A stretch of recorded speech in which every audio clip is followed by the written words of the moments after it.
What is good, everyone? Welcome to the Exhaust Notes podcast. My name is Nick Ingval. I'm with my guys, Rowett and Todd. Talk about some Formula One. And we're going to start off with some veggies, and we're going to get to the meats. Anyone hear that? No, it's like a beeping. Shh, there, listen. It's faster now. What? Looks like it's time to invest in a diffuse kit. Arby's, we have the meats. If that doesn't hook you, I don't know what will. Yeah, I mean, unless you're on the keto diet, in which case you can definitely skip ahead. How you guys doing? That's all I ate. Good. That's all I ate on keto was veggies and meats, so I'm familiar. Ready to, get into it. Let's get into it. Before we get into the meats, let's talk about good old Chuck Leclerc and his new contract, which is kind of like it almost feels like smoke and mirrors kind of with this language and talking points on this, right? Yeah. I mean, so for full details, they signed Charles Leclerc to a contract extension, but the strange thing was that it wasn't like he signed for an additional 2 years or 1 year or whatever. It was an unspecified time. They just said through or past 2024, which I think he was signing a contract extension with apparently no expiration. Is you're either Lance Stroll or a Ferrari driver, I guess. I saw one really good tweet that I want to shout out. I can't remember the guy's name, but he's an ex Red Bull engineer. Is that Brake? No, not Brake. The other guy. He's on a podcast with Engine Mode 11 or something. Engine Mode 11. There he is. Yeah. He had a really funny tweet. He said, well, if Leclerc's going to be sad, at least he can be sad driving a Ferrari around Monaco. And I was like, man, that's a good point. It's a good point. Yeah. That's ever since we moved to Monterey, Cam and I, our just go-to saying is like, it's pretty not bad. Like at the end of the day, it's pretty not bad. So you're still in Monterey. Yeah, he's got I have to say, like, I think pretty much anybody would trade places with him at any moment. So, except for race days. Yeah, except for race days, obviously. Yeah. I'll add that cape. Yeah. Anybody in a Red Bull, but anybody in a Mercedes too. But, anybody in a McLaren. Okay, well, McLaren, like. Sometimes anybody from Haas, anybody in Haas would trade him seats at least, like that. Or still just kick Sauber stake F1 team. Oh yeah, I mean, but it's weird to have an unspecified contract. I don't know. Like, there was an analysis piece that Lawrence Barretto wrote that's like why a less rigid deal makes sense, but then they doesn't even talk about the deal. We don't know if it's rigid or not, or if he's got all these outs and Ferrari has all these outs. Like, here's my hypothesis: there is no deal. They're just doing this. It has been made. Watch, he comes on Twitter tomorrow. I've been made aware that without my agreement, pulls an Oscar Piastri to Alpine. Oh my god! Could you imagine? The thing about this is, I think, like you guys, I don't believe any contract is worth its weight in Formula One because there are always these exit clauses. And I've always been quick to say the driver that would, in my mind, benefit from the greatest scene change would be Charles Leclerc, but it's never going to happen. And there's a strange serenity that comes with it. And maybe, who knows, this is the thing that he's going to use to have his best season ever, which would be, what, second in the driver standings? Or what? How high has Charles Leclerc gotten in the driver standing? Because I would assume it has to have been in the last 2 to 3 years. It was definitely in the last 2 years, and it was either P2 or P3. I mean, didn't he lose out to Checo by a point at the end or something? Yeah. I mean, technically, he's tied for first now, right? Max hasn't won a race yet, so. He's tied for first until the first. And he's beaten him with the all-important tiebreaker of alphabetical order. Exactly. Last time I checked, L comes before V. It is kind of interesting, though, because I know we've had this conversation a little bit because Rowett's had his point about, like, where does Leclerc go? I just don't think there's a place for Leclerc anywhere else. That sounds weird to say, because to your point, Formula One contracts are like as good as like, feathers blowing in the wind as far as like stability, right? Like They're as good as crypto, Arby's. Oh wait, we can't call them that anymore. Well, anyway, hold on to your hats for that segment, ladies and germs. The meats come. For clarity, he beat Sergio Perez by 3 points in 2022. For P2. He was actually fifth last year. He got P2 2022. So that's his peak right now. The thing that I will say that I don't think that we've seen his peak yet. We all know he's a talented driver. He's super quick, especially in qualifying. He can let the pressure get to him in races. Think France 2022 when he just slid into a wall for no reason. Like, he does crumble under the pressure a lot, but I think in the right environment, he might succeed better if they give him the car.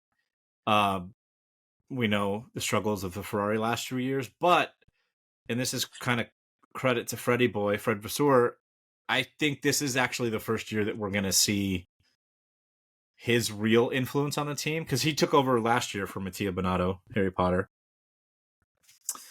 I think we'll actually see his real influence for the first year this year, if that makes sense. No, it does, because you have to take year one or year zero, if we want to call it that, and basically dust away the cobwebs of the previous era. And as we know, Matteo Binotto, because he is the magical one, there were a lot of cobwebs because there was a lot of smoke and mirrors that went along with him leading Ferrari to probably what was simultaneously their most entertaining, most impressive, and most disappointing year, which was the 2 years ago race, because I think they kind of regressed to the mean in terms of expectations last year.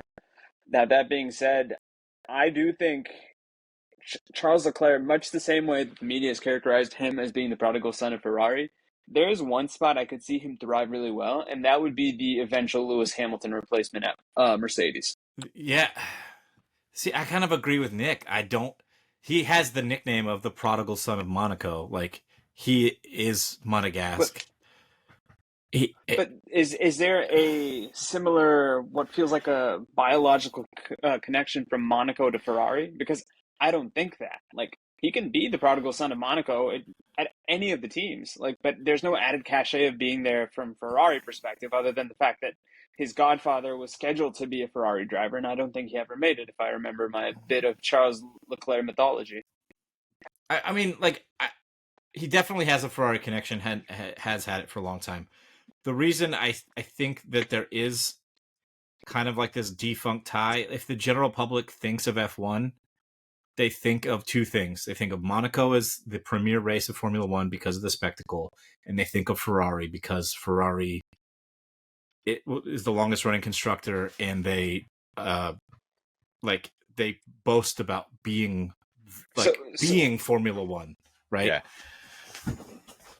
So what you're saying is essentially Charles Leclerc was created by the gods of central casting when it came to building the ultimate Formula One driver, because he checks both those boxes really easily, and it would make sense to, lack of a better term, adhere to traditional norms by having him stay in Ferrari now until forever, because that seems like the cruelest, most tortuous punishment a man can have. Well, so just to play devil's advocate to that, how long, like, what's the worst Ferrari has ever finished? And how long have they ever not been near the top? Because I get that, like, Lewis won for his streak, Max is on his streak, Seb before that. But, like, the streakiness of Formula One, like, Ferrari's always in that top 2-3 conversation, in my opinion, right? They're one of the big three. They've always been talked about that way, right? And even when, like, we don't feel they're competent on track or in the pits or, strategy-wise, they're still right there the whole season somehow, right? Like, we've talked about it at length, like, how we think, like, they should be completely gone because they've failed so many times. Yet you look and it's like, well, Sainz is, like, silently, finished fourth and third for the last 8 races consistently. That's the thing about that's really interesting. I know that Formula One drivers don't really think about these things long term, but I think that someone like Charles Leclerc and Ferrari are, even if it takes them 3, 4, 5 more years to win, the potential for them to win together with him being like a committed driver to the team and Ferrari's just like, overall legacy would be such a powerful, like, long-term. People would talk about that they're going to talk about that longer than they'll talk about a lot of things that Max and Lewis and Seb have done, because it's just kind of the way you think of Formula One as a default. The like Tifosi will, right? Yeah, but maybe like that's an old way of thinking. Maybe like, like I don't know. Maybe I'm just thinking that way because I don't know. The first place. I mean, I've got Monaco on the wall. Like that's the first place I think about with Formula One. Absolutely has not been the best race in Formula One for 2 decades at least.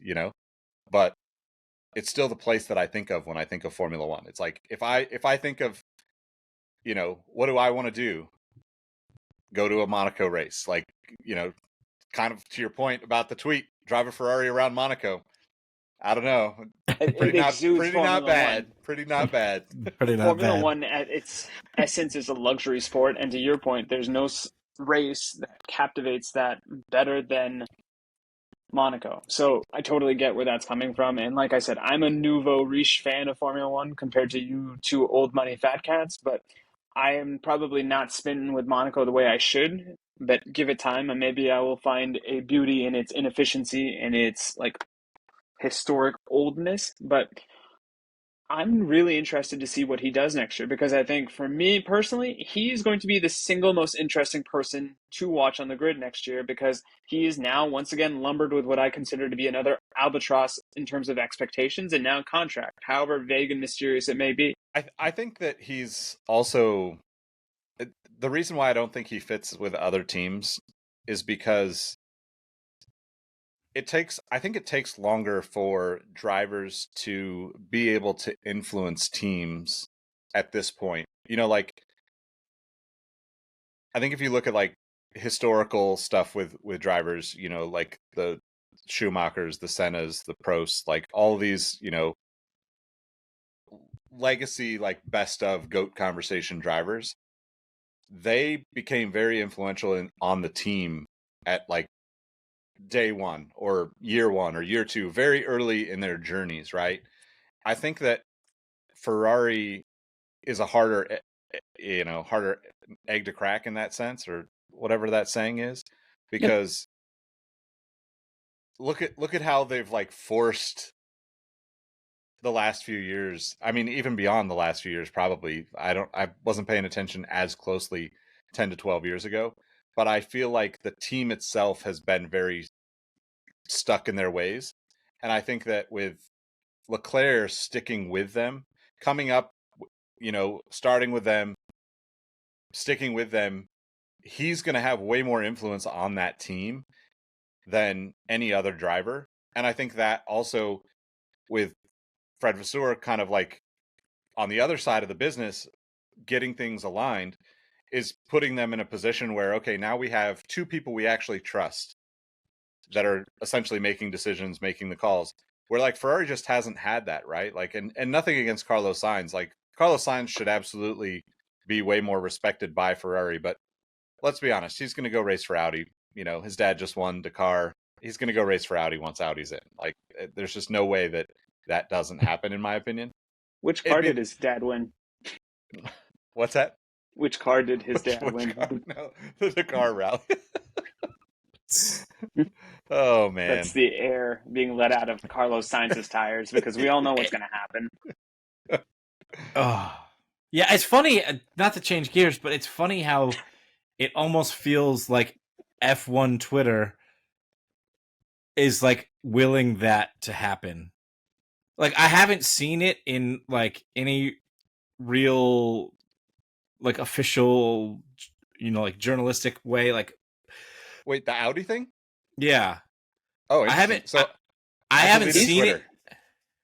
Okay, fair enough. I'm still unfortunately using. Yeah. No, he's denied it every opportunity. Like, he's had, but it feels like it's just coming from the paddock. Like, people are saying like, "Oh, he's gonna drive for Audi. He's gonna drive for Audi." It's not like, the race or one of these other big kind of Formula One sites Stalwarts. that are like posting like, oh, there's been talks or ties or rumors. It just feels like everybody's kind of like, yeah, let's see that happen. Almost like trying to press it to happen. I think that's natural, man. The universe will do that for you on its own, right? Like we all want to see Bronny play with LeBron in LA. Like I'm not a Laker fan, I'm a Laker hater, but I still want to see Bronny play with LeBron. But I also think it's coming up in Formula One. Even where did you think Mick Schumacher was going to race? Yeah. Everybody hoped that he would get into a Ferrari, right? Like there's no question that we all wanted to see that. He got into a black, white, and gray, and with a hint of red Ferrari that was just called a Haas. Yeah, exactly. Or do you mean like when he was driving for Team Russia? Allegedly. There's still a Ferrari engine in the back. Yep. Allegedly. The Axis powers.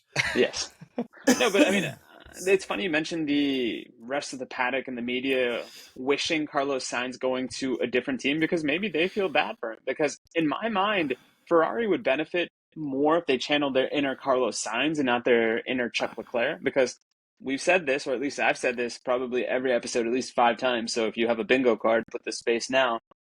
Carlos Sainz's superpowers, he just puts his head down and drives, and he's no nonsense, no fuss. He'll just kind of get through it. He'll get you that 3rd to 4th.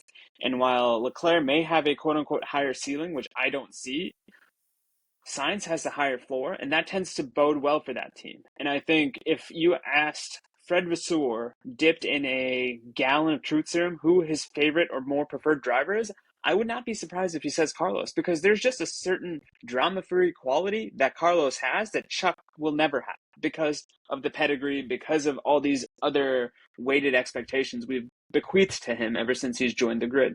For once, I don't think that's an insanely hot take. Like, I completely agree with you. I wasn't trying for it to be an insanely hot take. I mean, give me time. No, but sometimes you get on a roll and you just, by the end of the speech, you never know where you are. Oh, I appreciate that. You're that. But I mean, Bruno Senna is better than Ayrton someday. Yes.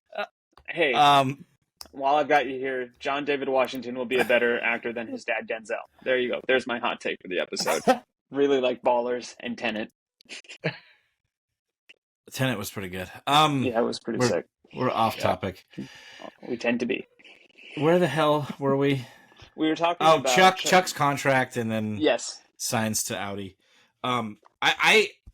It sounds weird, but like I'm almost already over this season. Like I have high hopes for McLaren to be actually like the general public is now out of like 160,000 poll results. They think McLaren's going to be the most likely to challenge Red Bull.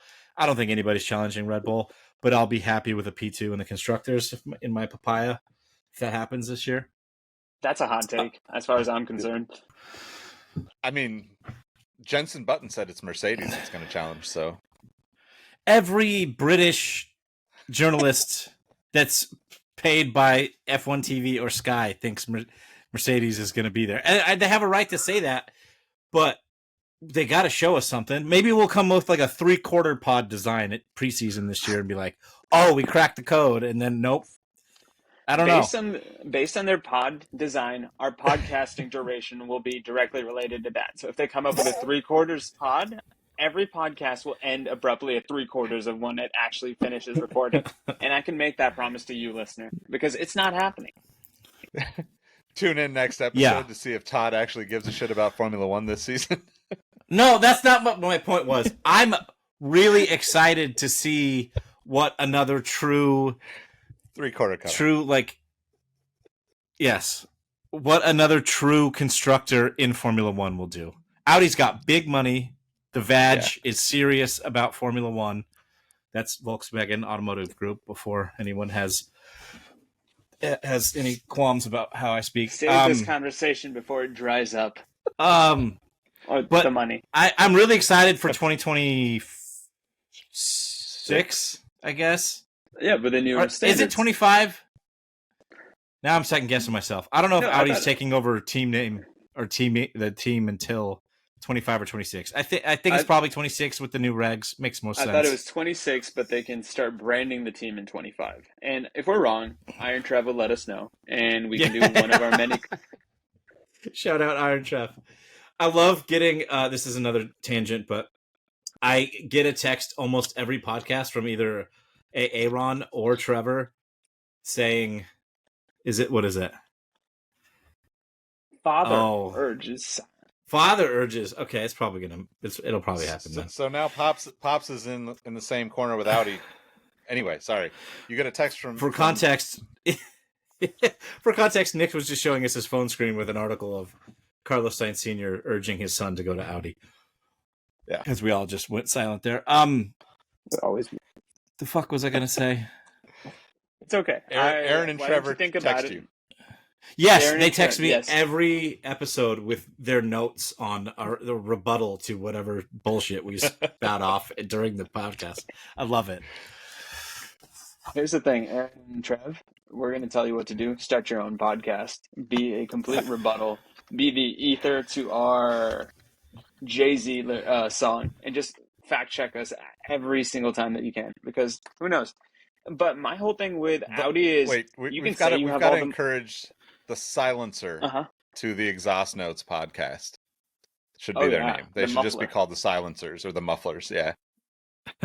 We'll run it. We'll just run it back to back so people can listen to them argue back. Yeah. Sorry. Go ahead. We need an around the horn or PTI, even though I think we have more around the horn energy.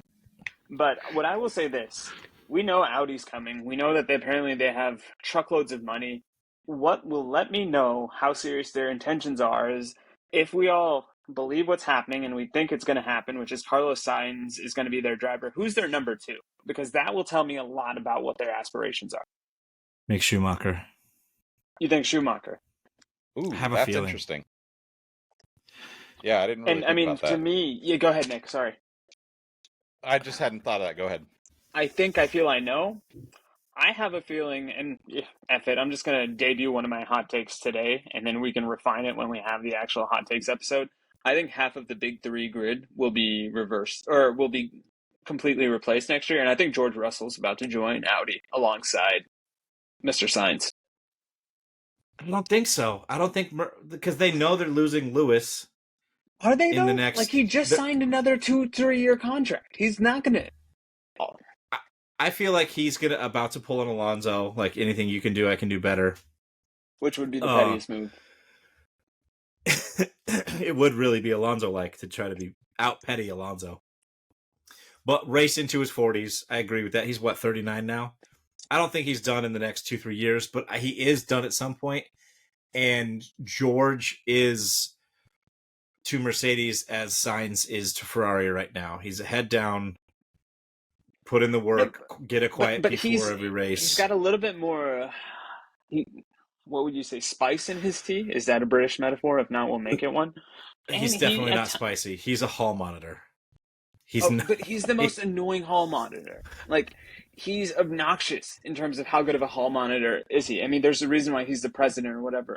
But it goes to this. If we think Lewis dog walks him like Lewis dog walked him last year, like, why should I retain George Russell then? Is it just the fact that there's nobody else on the grid that represents that potential?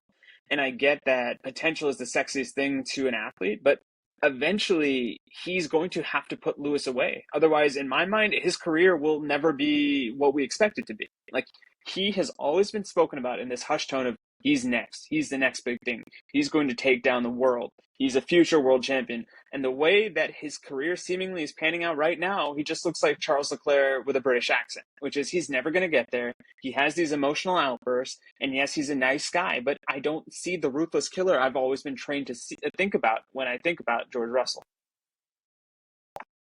I think that's fair. Yeah. I mean, going back to the Audi side of that, I think it has to be Alex Albon. Like, he's the most potential in the worst place. You know, like, he obviously is not going to get a seat at Red Bull again. He's not going to get a receipt. He's not going to get a receipt. He's not going to get a seat in a McLaren or in a Mercedes. But I think he easily stands out from the bottom half of the drivers on the grid right now as, like, this guy could do much better in a better car. But could he? Because we have the Red Bull. He was in, the second fastest car at the time in the Red Bull, and he crumbled under the pressure more often than not. Yeah, but I agree with you. Wasn't he He's 19 or something? I mean, he I- was young, 23. sure. I thought. 23 now, right? Oh, is he 20? Okay, but let's say he's 19 then. That being said, I think of him the same way I am forced to think about George Russell, which is like he's this great driver because I maintain Oh, you're right. he's He's had two of the 27. most. He's 27, so he was 23 when he Yeah. was on Red Bull. Okay, cool. At the same time, I think he's done two of the most impressive things I've seen anyone on the grid do, which is that immortal, was it even a one stop that he had with Williams? Remember? Oh, No, he yeah. had no pit Oh, stop. the last lap pit stop in Australia. Yeah, like that was impressive. He's consistently gotten more points out of that car than anybody that I think. And that speaks to him. And dare I say it, he may be a top 8 driver in the world if we don't look at the actual metric of success, which is points scored by a driver. Because I think that's more attributing to the car, not necessarily the driver. I agree with you. I think he's in the top half, if not higher, of driver talent in Formula One. I just, I don't, because of what happened in Red Bull, I don't know if But he I can also- handle the big team. And I think he can just because of what he went through in Red Bull. And I think more often than not, people coming out of the Red Bull program are often cast in a sympathetic light whenever they are in the meat of it or when they've left it.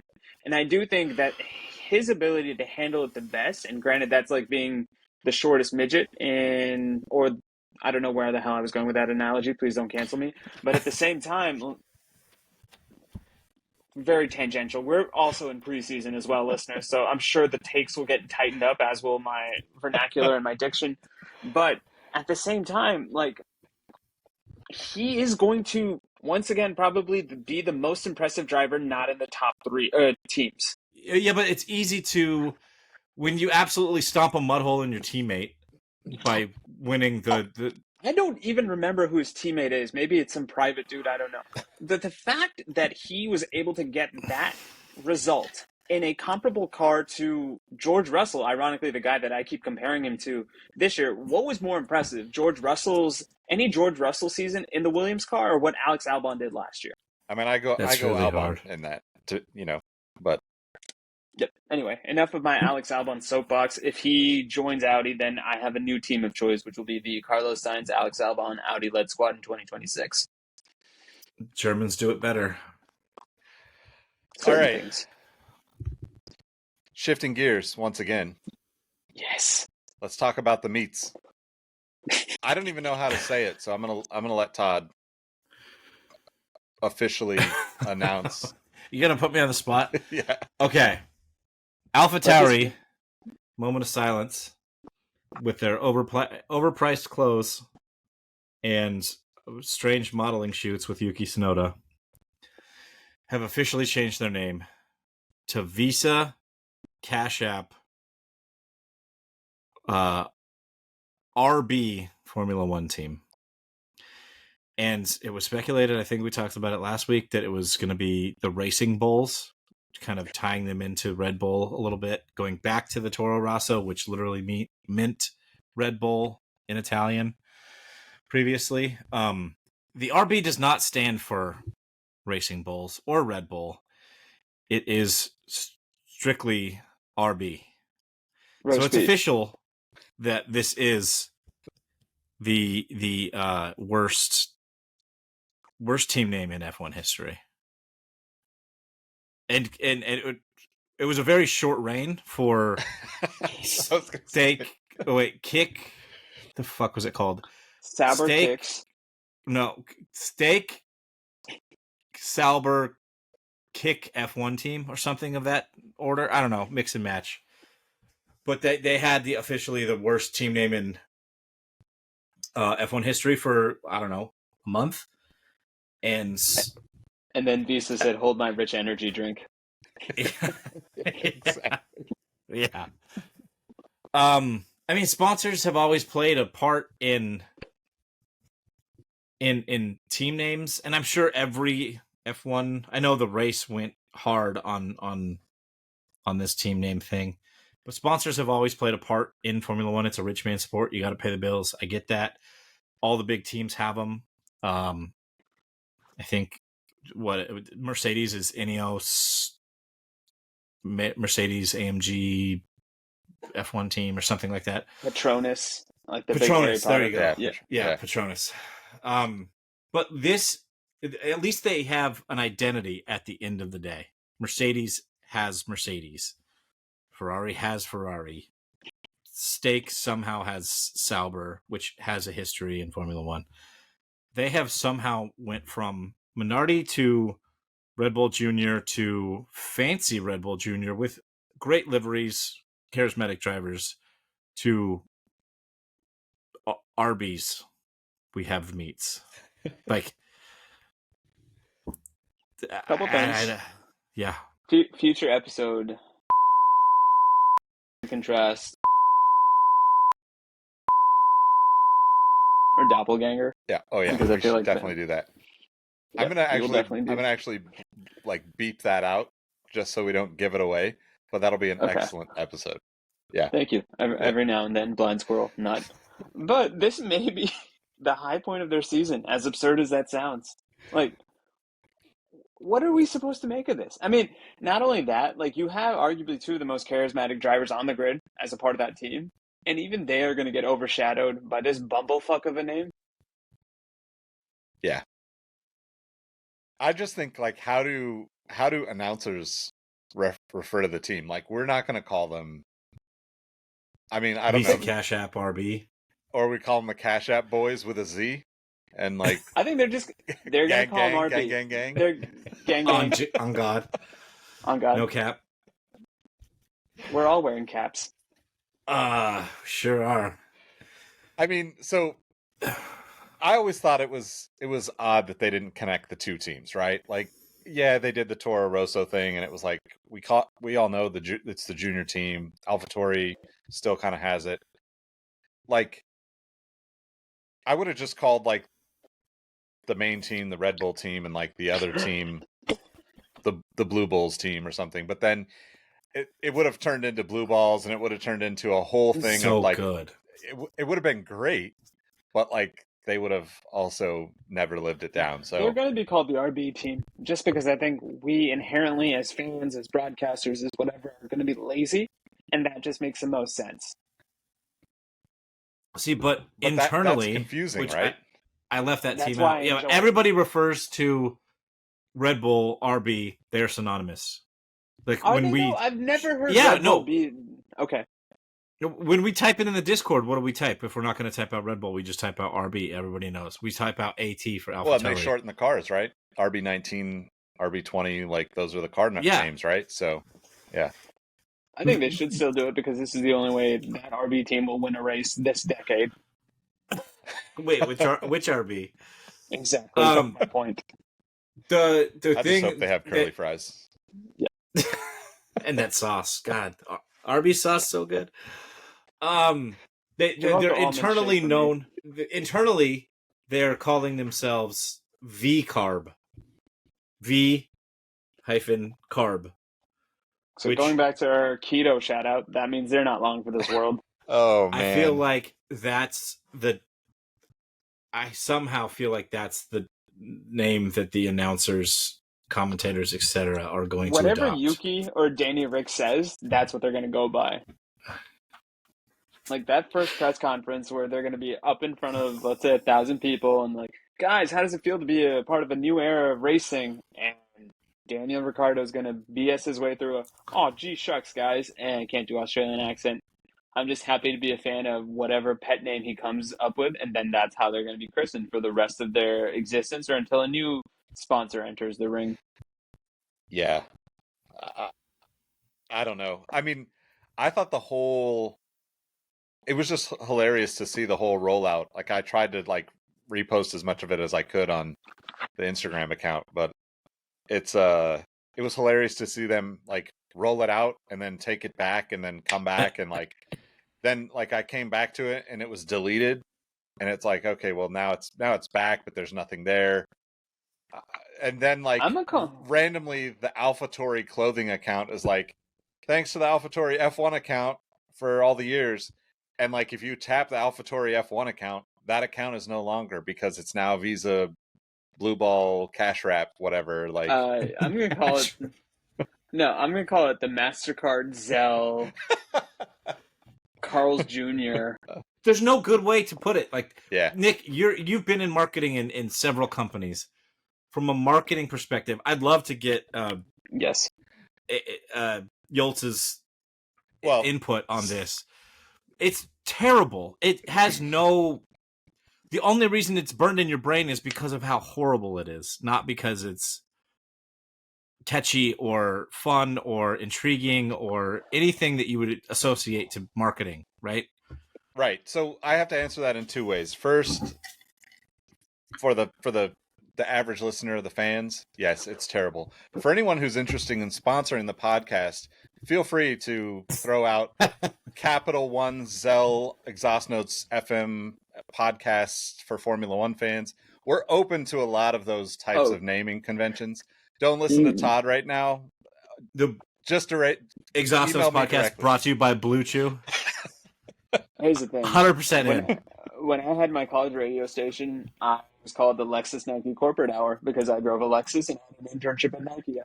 What would be the douchiest thing That's to name amazing. my radio show? So it was a Lexus Nike Corporate Hour. And some hippy-dippy professor was like, I cannot listen to the spirit of college radio, where some Yahoo has decided to name his show that, no matter how unironic he thinks it is. I was like, yep, that's exactly who I'm going for. So you can now refer to me as Lexus Nike Road Malhotra, and I'll be okay with that. Isn't it funny? This is a little bit of a tangent, but college professors, right? God, I love them. But they have They're the ones those that moments, truly right? never give up. Yeah, they never grew up. Right? And then, like, not all of them, though, because I've met plenty that are incredible, that have changed many people's lives by just being good human beings. But there's those few that are, like, just stuck in their ways. So I don't have a story directly, but my brother was in art school years ago. Mega Drive. And basically he's like, I'm gonna design cars, I'm gonna design bikes, I'm gonna draw cars and bikes and transportation. Like, this is where I'm headed, right? He now designs, for Giro and the bike world, and very, very deep into cycling right now. So in college, his professor basically was like, I can't remember what class it was, but he was basically like a huge project, and he was told, like, it couldn't be about cars. It had to be more of a human experience or something like that, right?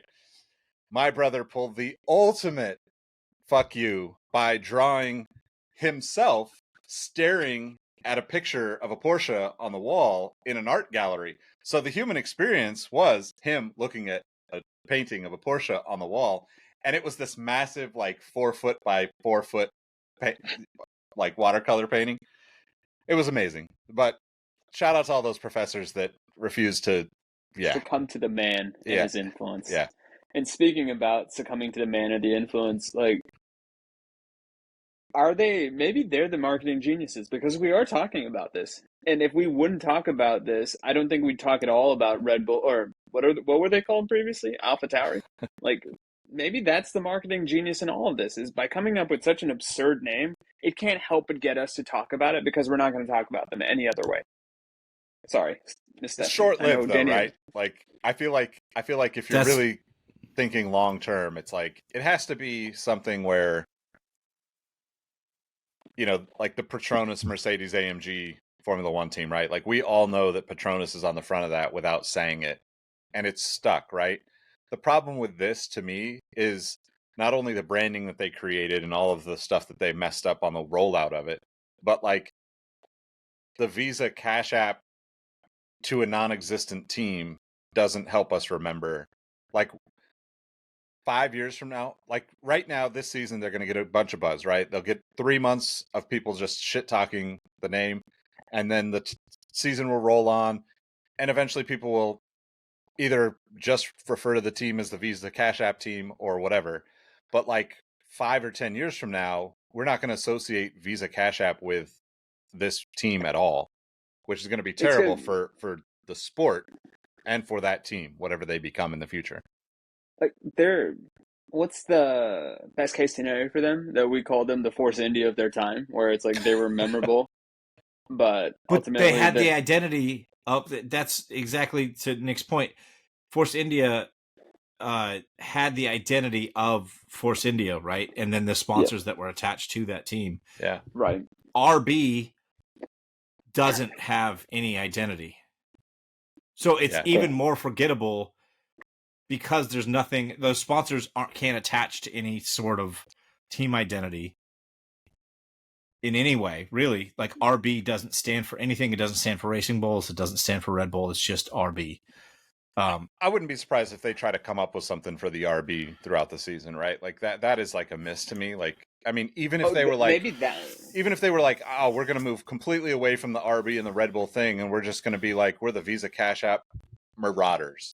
Like, at least that's a way that people can refer to the team and remember the connection to the specific team. here's $1 billion idea for them. Every race, come up with a new acronym for RB. It has to be regional. It has to incorporate X amount of some sort of racing footprint, but like that's how you do it. That would be cool. No, That's too creative for whoever came up with this team name. That's fair. I mean, as someone who works as a creative in a creative space with a bunch of creative people, it's really difficult to think about, you know, being creative without a big pile of money next to you and being creative with a big pile of money next to you. So I understand. But Todd, just think, you could be creative driving a Ferrari around Monaco, or you can be creative driving a Honda Civic around the Bay Area. What do you want to do? Not bad. Not bad. As long as he gets to wear that New York Rangers hat. Yep. Yeah. Wear that in the paddock. No, I just whoever they paid to come up with the marketing for this should be absolutely fired. From like you said, the rollout, the back steps, the non-name, everything. It's the one silver lining to this whole thing is their color scheme. I think would look good on the livery because it's that kind of goes back to the Toro Rosso kind of royal blue, with white, and then the Cash App like green highlights. I think it'll look good on the livery. It's gonna look stupid with the sponsors, but hopefully the livery's cool. Something like this. Let's go with the Abalone LeBron James blue-green hodgepodge. It's a great shoe. How come Nike doesn't sponsor a Formula One team?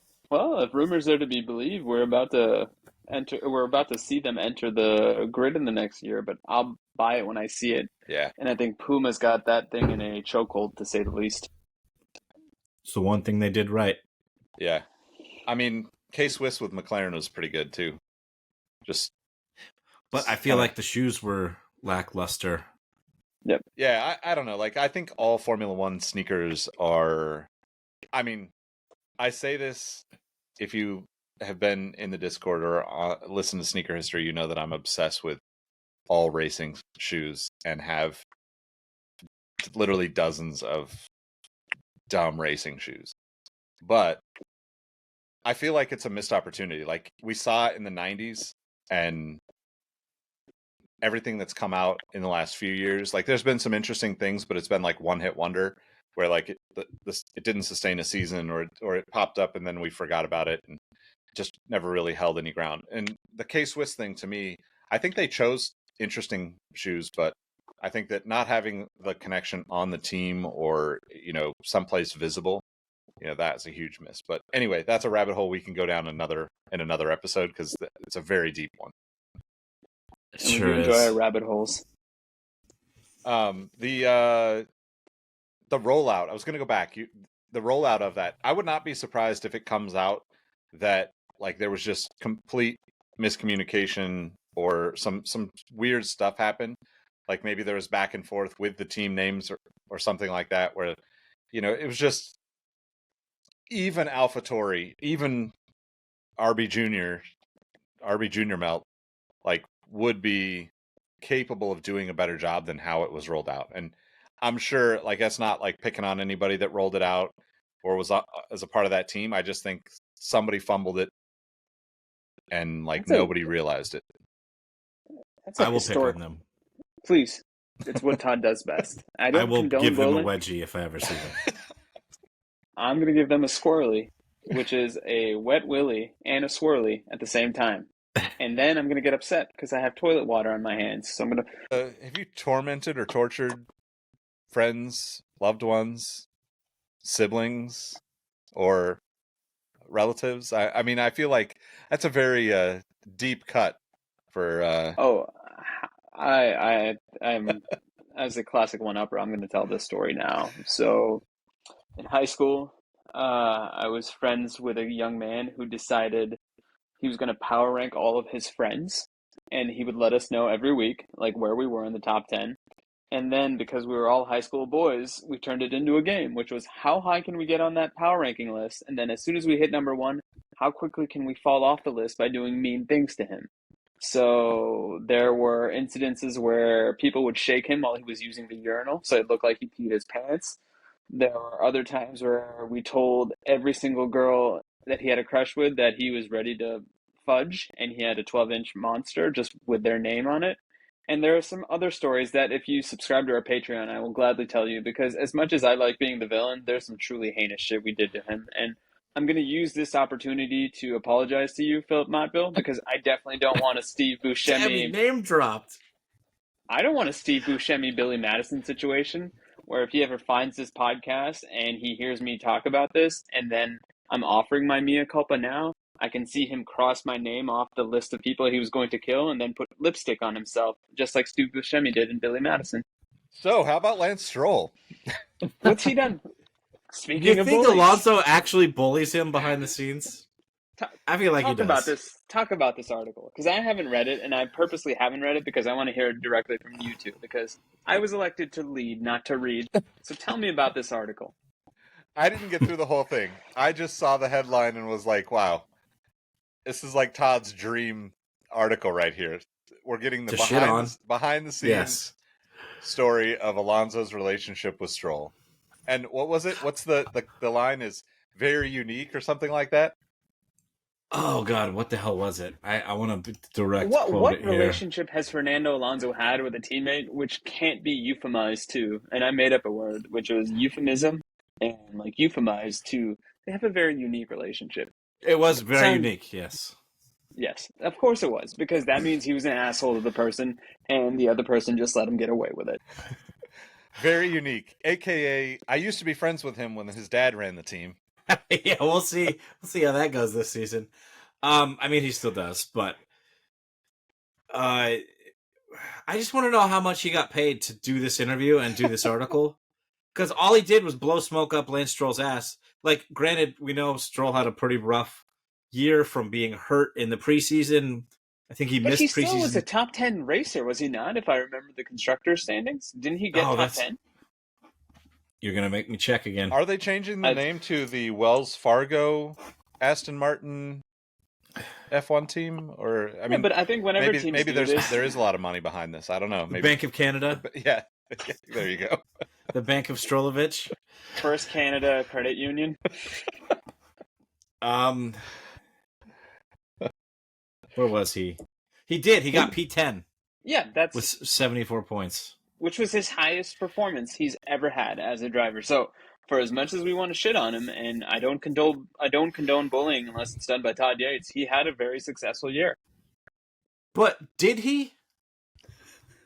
I am being very simple, and I'm being very much a layman, and I'm going to say, yeah, he finished top 10. Okay, so he finished top 10 in what started the season as the second fastest car, probably averaged out to be the fifth fastest car. No, Todd, don't go into the details. His teammate finished in P4 with 206 points. He finished in P10 with 74 points.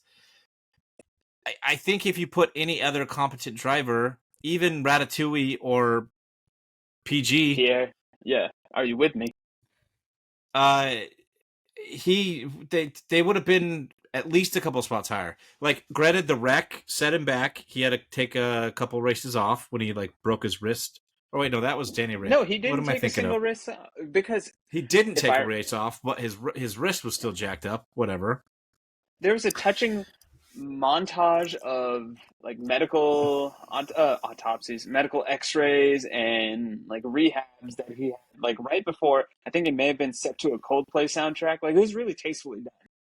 Fix you? Fix you by Coldplay. Okay, so before you say anything more, Todd, listeners, I need you to leave a comment on any of the social platforms. If you follow us, Exhaust Notes FM everywhere, or in the Discord. We need next episodes. But did he? Because Todd's "but did he" is going to be a thing for us going forward. A soundboard? Because I feel like this is a common occurrence where Rowett and I kind of justify, like, this guy is like top 10 Formula One driver in the world, Todd. But did he? Like, yes, he was number 10. Yes, he got his ass kicked by his teammate, but he's still way better than some of the other people on the grid. I was going to say, it's eerily similar to the Really that used to be on Saturday Night Live's Weekend Update. Like, really? Yeah, exactly. I will go down. He's going to finish below top 10. I'm going to hot take. Oh, no, here's my hot take. He's going to be the one remnant holdover into 2025. I think Alonso's switching teams next year. Oof. I think if Alonso doesn't get his win, he'll retire. For He's good? 45. Yeah. I think he'll step back, go race Dakar or something. Why or IMSA or... Nah, I don't think so. Okay, we're getting ahead of ourselves. Yeah, we have a next season juice box bet already. Yep, Alonso retiring if he gets his win. Alonso is the oldest F1 driver in history, or no? Yes. Oh no, not in history. Oldest driver on the grid currently. I think. Was it Graham Hill? Yeah, in the 90s, he won a race at like 49 or something crazy. If he wins a race, he's retiring within the hour. No, he might just mic drop. I think he thinks he's going to win the championship if he actually wins a race. In the beginning of the season, I would agree with you, but it's a gateway drug. Winning. Yeah. But going back to this whole article, were there any nuggets that explained and explored the unique relationship other than the fact that it's Fernando kissing some Canadian tookies, so that way he remains in good graces when inevitably that team comes to reality this year? Because I don't think they're going to be as good.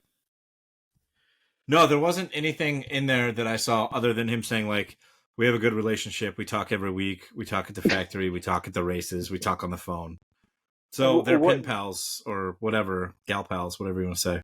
I'll buy 5 Kimona hats or Kamoa hats if they release the tapes. It's just like a Hillary Clinton situation. I really want to know what those two talk about. Yeah, how does that conversation go? Like, I really enjoyed watching you race that one time when I was 15 laps ahead of you and I could see you on the... When I saw you on the big screen, hey, nice overtake. That was such a bless your heart moment. Oh, you just overtook for P14. Bless your heart. I mean, that was actually probably one of my favorite moments, though, because who else is going to be watching the... Yeah, like, who else is going to do that? Like, only Alonso pulls that off, in my opinion. It was the car equivalent of tussling his hair and telling him if he continues to be a good boy, he'll take him out to ice cream this weekend. And I think, there's not much... I would say there's not much meat to this story. It actually does feel a little bit kind of... a little cliffhangery in a way. Placement. Like what? kind of feels like Leclerc signed a new contract without any actual information behind that statement. So, but it is really interesting because, like, I think the surprise to me is like actually hearing that they talk regularly. Like, if that's true, I mean, all these guys do talk regularly, right? But like, it makes me wonder if Alonso is just positioning himself to be a part of the team beyond racing, right? Like, obviously Stroll's not going anywhere. I don't think, even with dad out, I think he's still like a part of the team for the next few years, in my opinion. Like, he's probably... Well, he didn't sell, for clarification, he sold his interest in the car side of Aston Martin. Not the auto racing part. Oh, not the F1 gotcha. team. Okay. So he's still going to be there. Well, he's going to be there Lance will be there for many, many years then. So I can't wait for them to be rebranded to the Lance Stroll Racing, which would replace RB as the worst name ever. Strollovich, F1 team. I mean, that's even more memorable than... Yeah, it is. There's an identity there. Yeah. Just have his Smoke Show Girlfriend be the logo, and there you go. I don't know if that's the solution, but Whatever. I'm allowed to have my one What does Tad misogynistic say? moment for the. Did he? But did Yeah, let's just All call it the right. did he of the week. Whenever we Did he see of a the result week. that we cannot believe, like let's say Lance Stroll wins a podium, we're just going to be like, and the did he of the week goes to Lance Stroll for winning third place in Monaco. Yeah. Did he? Yes. All right. Do we have anything else to cover in this episode? Unless somebody else Spain? has. Oh, yes. God. We Yeah. almost forgot. So Probably for the best. Todd's another ecstatic. Sky Point moment. I'm not, though, because, and I said this I'm in the just kidding. Discord, I'm not, it's weird because everybody hates Circuit de Catalunya Barcelona for the racing, even though they fixed the chicane thing at the last turn. It still didn't really produce good racing. But it's now off the calendar. I don't know if they're still going to preseason test there. I think they should. Yeah, they will. They might. I don't know. I haven't seen anything on that yet. But they're now moving the Spain GP to Madrid, and it's going to be a street track. And according to people that know, it could produce good racing. So we'll see. That's another 2026 change, right? I thought it was for this year. Am I wrong? I thought it was this year as well. Maybe I misread it. Formula One announced Spanish Grand Prix will be held in Madrid from 2026 to 2035. Oh. Oh, wow. Built Okay. around the world-class IFEMA Exhibition Center, 5.47 kilometers, subject to FIA homologation and final design speculation, will feature 20 corners, projected qualifying lap time of 1 minute 32 seconds. The Williams did a sim, like they built the track in the sim already and showed a lap of it. Oh, it really? looks interesting. Yeah. Okay. I think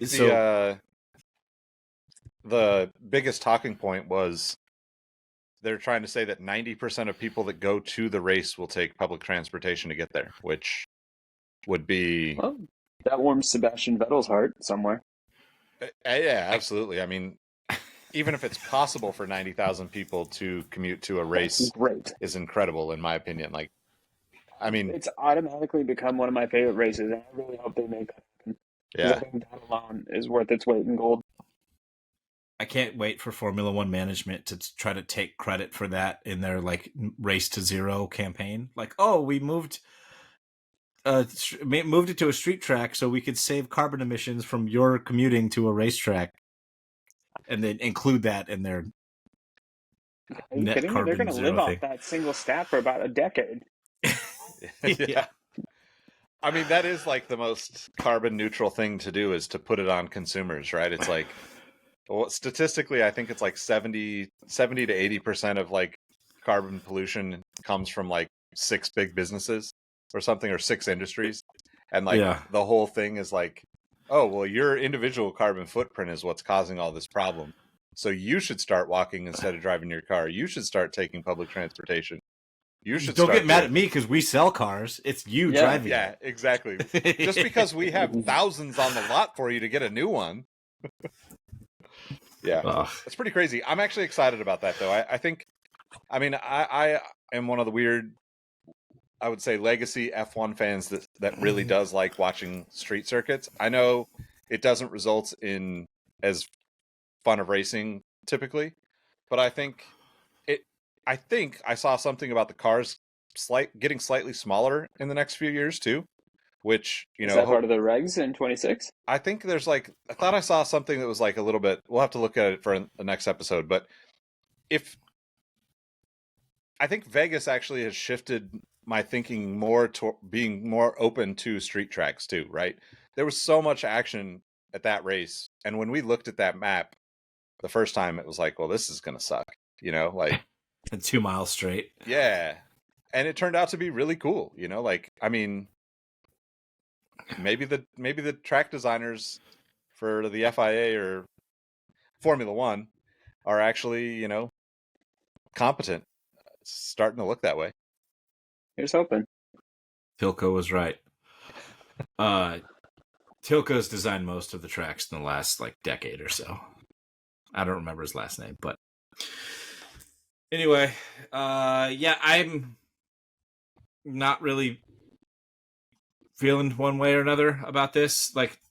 Barcelona wasn't a great track, did produce great racing.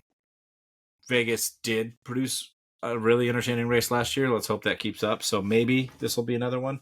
I, for one, don't want to see more street tracks, but I think that's just the way of things because they need to make each race bigger and better and brasher than the other. Yep. Yeah. So they're going to keep doing that, and we'll eventually have Silverstone, Monaco, and Coda as our only actual racetracks. They just don't produce classic racing moves in the sense. They can produce entertaining races. I think Baku is actually a pretty good race every year.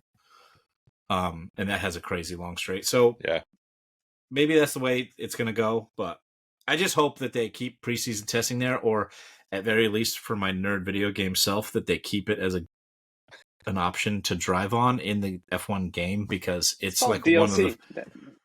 They better do something like that because it's super fun to drive, whether or not it produces great racing. I feel obligated to say that F1 is committed to reaching net zero carbon by 2030, and AFIMA Madrid shares the vision to make the Spanish Grand Prix one of the most sustainable F1 events of the season. That was so they're already taking credit. It's already in there. Yeah, I hadn't scrolled. Yeah, I hadn't scrolled that far down in the article, but I just did, and yeah. I mean, You Good guys to are know they're on surprised. brand. props to them for if they are really doing that. I just hope it's true. To be honest, that's the biggest thing with all of these companies, having been a part of those conversations and then being a part of the lack of announcement to say that we stopped doing that 3 years ago in multiple times in my career. It's kind of I don't know, just be truthful. That's all I ask. It doesn't, Seb will make it happen. It's one way or Seb another. will make it happen. I hope Seb so. we trust. I hope so. All right. Well, we're at an hour, so that's a pretty good stopping point, I think. Guys, it's been a pleasure. Any last thoughts before we get out of here? Signer, I miss you. Already, yes. Come back, Gunter. Somehow. Baby, come back. Yes. Is he on Cameo? Can we buy him for 5 minutes at a time? I know Zach Brown is, but I don't want him. I want Gunther. We all want G-Spot, as I like to call him. Jeez.